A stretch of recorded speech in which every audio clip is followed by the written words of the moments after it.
Bonjour à toutes, bonjour à tous, bienvenue dans cette chronique cinéma. Cette semaine, encore une fois, ça va vous donner envie de sortir et d'aller au cinéma puisque j'ai choisi 3 films pour vous, comme chaque semaine ou presque.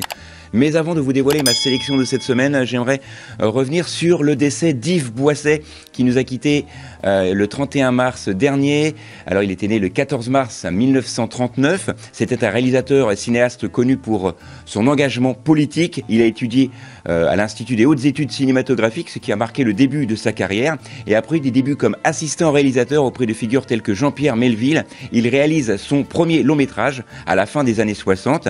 Il est rapidement imposé comme une voix importante du cinéma français, abordant des sujets socio-politiques souvent controversés.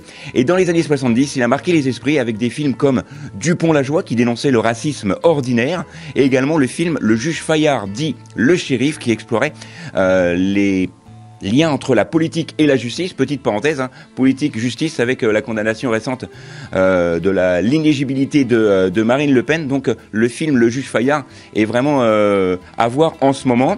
Il a également réalisé le film RAS, puisque c'était l'un des premiers réalisateurs français à traiter de la guerre d'Algérie. Ses œuvres sont souvent inspirées de faits réels qui reflétaient son engagement à gauche, bien évidemment, et son désir de dénoncer les injustices.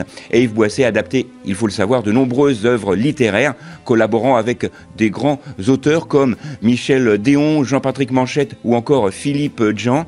Et à partir des années 80, c'est là qu'il s'est tourné plus vers la télévision en réalisant des films et téléfilms historiques tels que L'affaire Dreyfus, Jean Moulin ou encore Le Pantalon, qui abordait l'affaire d'un homme fusillé pour l'exemple. Et son œuvre a été marquée par des pressions et des controverses autour de projets comme Barracuda, un film qu'il n'a jamais eu l'occasion de sortir. Et il faut savoir qu'il avait également écrit en 2011 son autobiographie La vie est un choix, qui est toujours disponible en librairie. Si vous avez l'occasion d'aller le chercher, n'hésitez pas, ça vous permettra de redécouvrir la grande carrière de monsieur Yves Boisset, qui, je vous le rappelle, nous a quittés le 31 mars dernier. Voici maintenant pour mes sélections de cette semaine avec un film que j'ai beaucoup apprécié.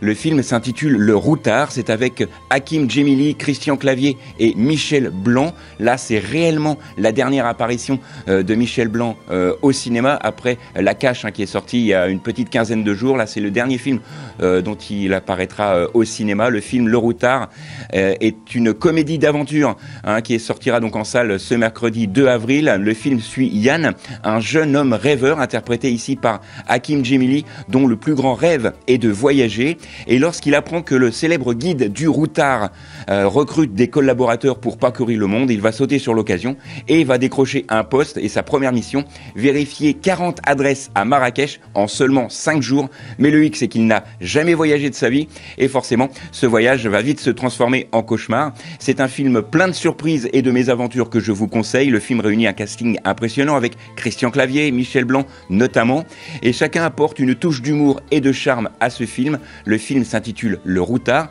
et pour les puristes, vous découvrirez peut-être également dans ce film le fondateur du guide du routard qui apparaît dans le film dans son propre rôle. Autre film, un film plus difficile cette fois avec Cassandre, un film de madame Hélène Merlin avec Billy Blin dans les rôles principaux, également Zabou Bretman et Eric Ruff.